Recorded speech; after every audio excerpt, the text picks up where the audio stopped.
Straight into the agenda for today. Have you got any apologies? No, Yep.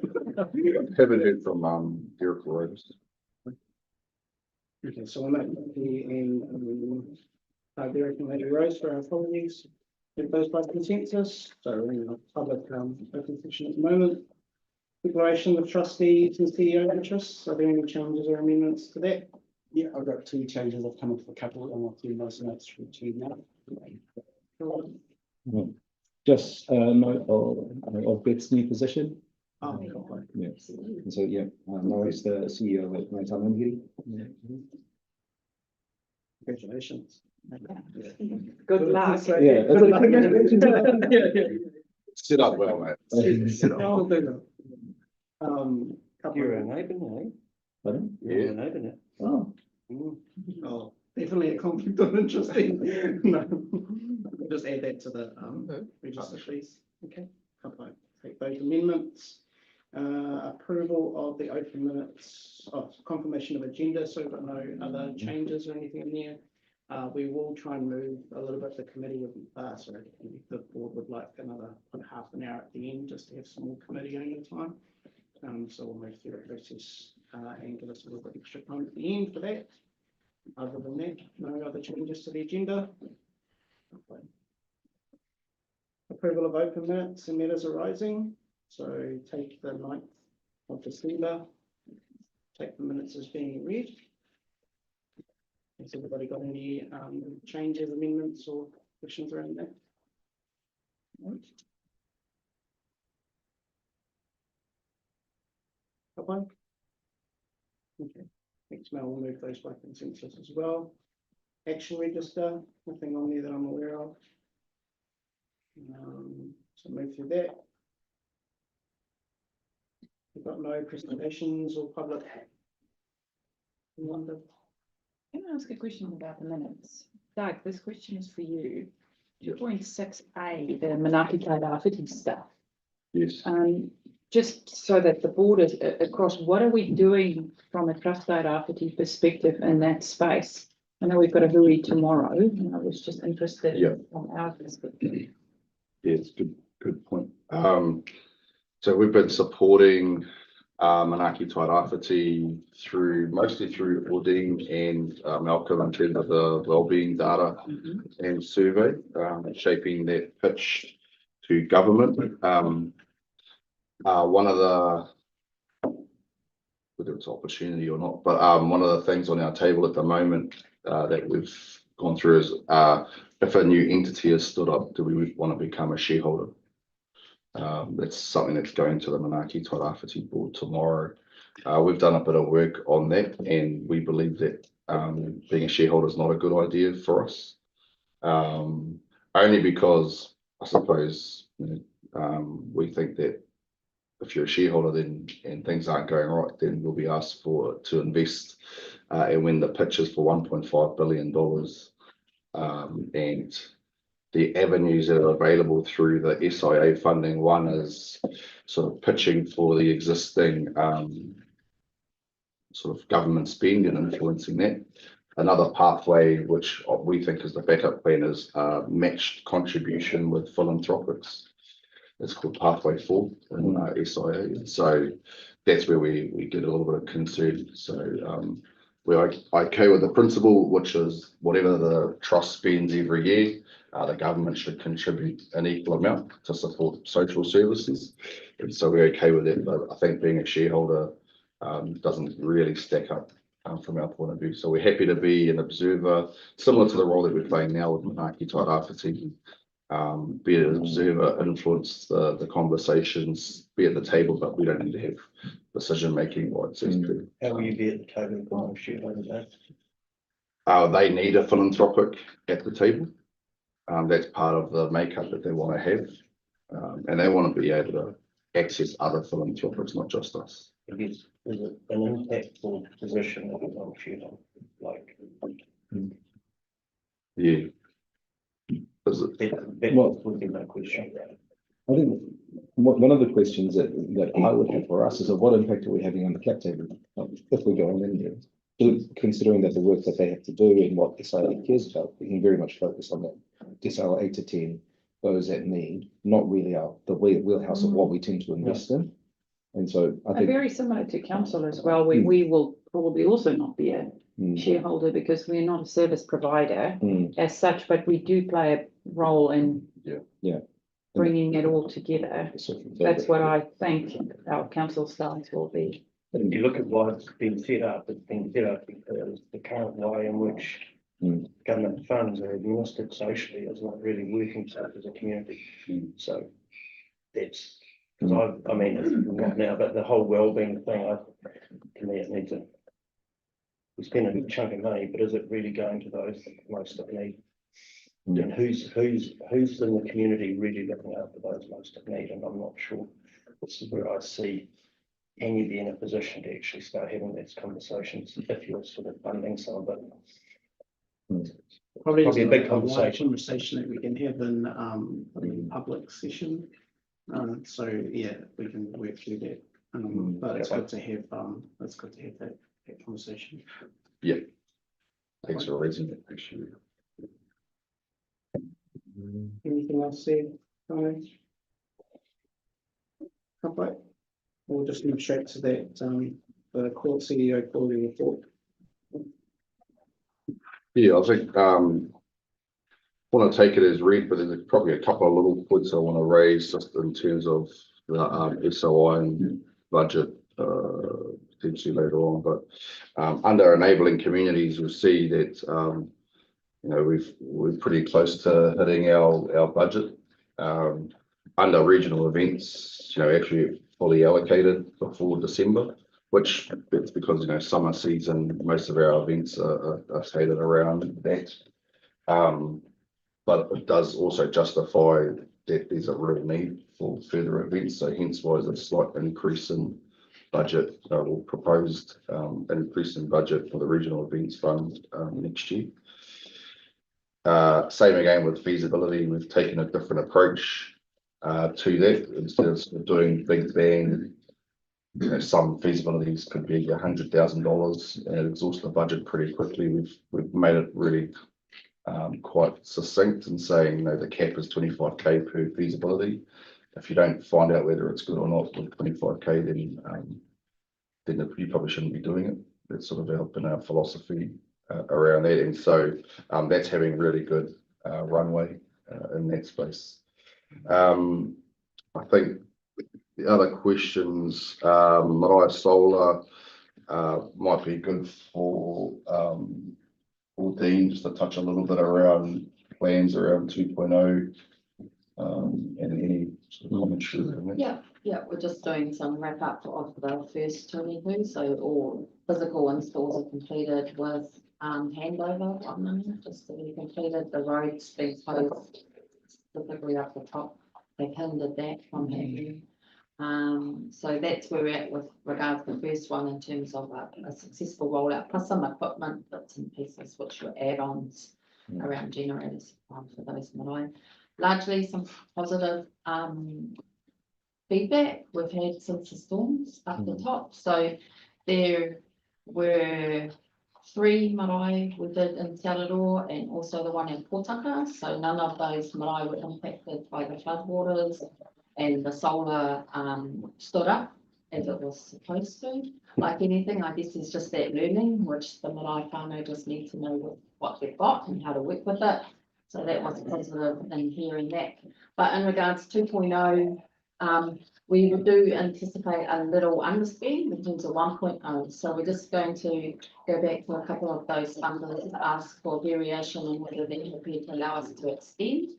We believe there's about 15 other marae who haven't had marae solar installs in the region, and already we've had indications from Tuni Kupiri and Ika in terms of willing to back, so we can do an additional half a dozen or so. So yeah, that's essentially where we're at in terms of moving forward with that project. Also on Mahi Kaitiaki, just the Water for the Economy report has done exactly the job they wanted it to do, which was a catalytic sort of approach. And already we've had 3 significant projects now want to sort of push themselves forward. So we do have other ones, some of the ones that we're considering at the moment, and Awapuni Moana, who presented to us in December.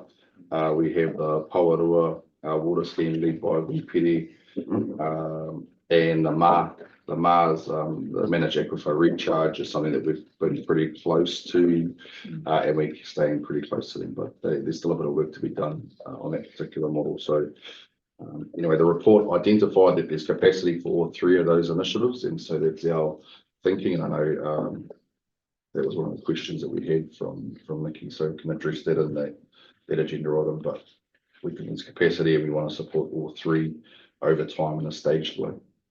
Doug, you've still got food innovation project in there, not that sort of reached it. It's been kept down the track, has it?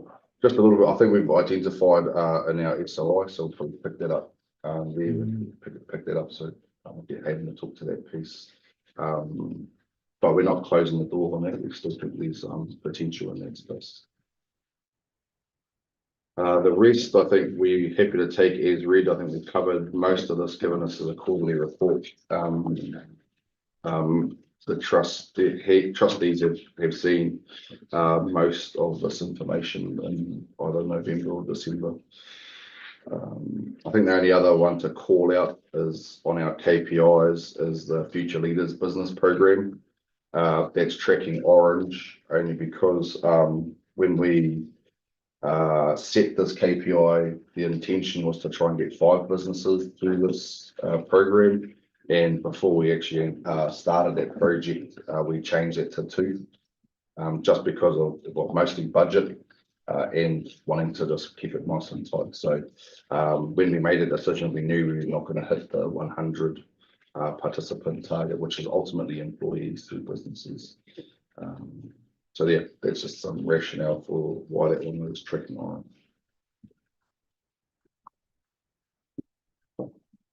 I guess this report made public. Yep. Yep. Just a question, since it's orange, under investing. You want to give us an overview of that, the 3 versus 99%? Well, it's basically the reason we had a strategy session yesterday with TIL. 9.5% is a big stretch target for our for Tairāwhiti Investments Limited. Yeah. And it's one of the levers that we have in order to try and get performance and have the hard conversations with TIL. Things such as having conversations around their CapEx budget. What is the strategy to get to 9.5%? The conversations that we were having yesterday, I think strategically. So the way that this was structured in terms of our investment policy, it was Tairāwhiti Investments Limited is sort of treated as a direct investment in terms of our whole portfolio. So we have managed funds, which is at 5.5%. We've got our debt and equity approach into the wheat and other sorts of things that there was a target in terms of 5.5 mil per year. Again, those have different hurdles, 2% minimum. So when we look at Tairāwhiti Investments, we treat them as a direct investment. And so, as was mentioned yesterday by Paul, 11% is actually probably the benchmark for assets there. So the 3% that we're tracking at. So our dividends about 2.6% of the assets are for. Was that 3% both the dividend and the capital gain of the year? Yeah.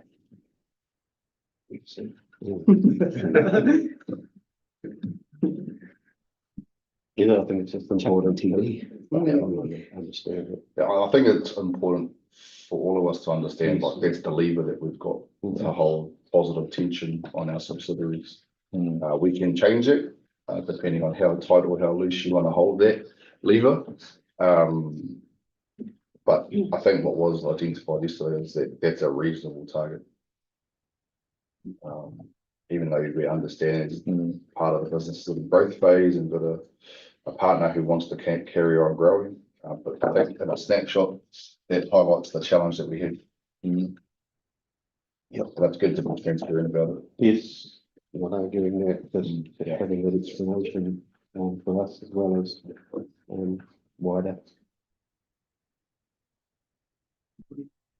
Question, just a quick question of the neighbouring communities, about 93% spent on communities funding, do we have capacity for any further or future priority events or even emergency events that might happen? Or will that sit elsewhere? Because I was looking at wellbeing communities funding and especially the emergency response type things, which they had showed me a chart this morning about the weather patterns happening. I just wondered, do we have capacity if those arise with the new financial year, or will that sit elsewhere? It used to be something that we did have, and I'm talking probably before my time. Yes, after Boulder and before 2015, they did do that, but no, and answer your question, no, we haven't done it this year, but I'm saying that there may be some flex in some of our budget that we do have, just in light of some of the conversations we've already been having with recovery. So yeah, I think looking forward, that is something that we consciously reflect. And I just probably for the trustees to think around, obviously we know in the communities this affects everybody and typically figure out what's the trust doing, and we do a lot of other things, but maybe for us to consider where do we place that kind of activity and how do we phrase it as well. It may not be in this enabling communities, it's something else, but Yeah, I think the way to phrase this is the community's funding and enabling communities about investing in resilience and future proofing things like the Marae Solar. yes. So that we're trying to help communities be prepared. And so we spend a lot of time there. I think the infrastructure, long-term infrastructure is also the area that we're spending a lot of time. In terms of emergency response though, I think we have the ability more than most organisations to dip and pivot. And the relationships. And the relationships, yeah. The other key role that we play has been that sort of budget holder or fund holder for any central government funds that come in. And so, for example, we have been asked to lead the economic recovery post for the recovery post-cyclone. So that means all government departments will shape up the plan alongside council and civil defence and others to say, here's the economic recovery plan, here's the recovery plan where the economic post to be social welfare and others. And so that will be pitched to government. Government will then, what we're trying to avoid is government funding individual groups all over the place uncoordinated. We're trying to centralise it and then distribute it. So that's the approach. So that will play a heavy hand in there. So that's probably the approach that we've taken. The other approach that we've taken is not to rush in. That is the key learning that we had from Cyclone Gabriel. We can go in there and think we're heroes and try and help, but all we're going to do is cause more mess later on. And when all of the services and the army and everybody has gone, that's when the community really needs to step up, and that's when we're waiting. So that was the learning that we had post Cyclone Gabriel. We have had teams up the coast in the last 2 weeks, been up maybe 2 or 3 times. Alex has been up there leading that. We can talk to that later on, but through our CEO report probably is probably best place to pick up some of that. We sit around the civil, represent around the civil defence table as we're here. So at this stage, it's a big beast, and we do, so no, but yes. Yes. Yeah, no, but yes. I hope it makes sense. Not So we're in not- a formal capacity, but yes, there's a plans around people are making contact. Do we need to have? It works well. It does work well. We know when to reach out. And partly to answer I think the question, Warren, is that the managed fund with Craig's, unofficially anyway, I'm not sure if it was ever formalised, so stand corrected, but unofficially that was always earmarked as a rainy day fund. Right. So before the sale of the network and all that sort of stuff, and all the well, a lot more cash came in. There was a certain amount, don't know what the figure was, but parked there for that particular purpose. So that was always in the back of our minds early on when I first started. And I don't think it's ever been formalised, Mr. Chairman. But I think this is good conversation. But what we should do is let the team go away and pull back together what they might look like, and all the things that Douglas just spoken about, we're doing. Maybe not formally, but informally, it's been given. Yeah. What I'm hearing from Warren though is that there is potential there to allocate some like a ring fence fund. What I think is probably important is then you can be expedited to go and do, if you do need to rush in at any point, there's an amount that's there. Because your team has kicked in straight after, after New Year's and into some pretty full on time. So yeah, just want to note just that we appreciate the trustees, want to thank the staff for that work that's been done. Acknowledge the head and the council in Europe that have done this for our community up at Tairāwhiti and North and everywhere else that's going on, and acknowledge that there's a weather pattern coming through, and if I can make it through that. You're going nowhere, sir. Break yourselves this weekend, When is it supposed to happen? Friday to Sunday. Valentine. Valentine's Day and something like. Gabrielle was on Valentine's Day 3 years ago. Thank you, Ricky. Yeah, my Valentine gift. Yeah. So you just acknowledge, I think that's probably pathway forward. We just bring it as a piece of work, and then the trustees can help it. But yeah, if it looks like a formalised fund that don't seem to be utilised later on, or Yeah, the team come back. yeah, and we have the rest of it. I'm going to close this up there, Tim, because we've still got a whole other closed session to work through. Anything else in the public session? I'm going to move her and seconder the head, so we TP.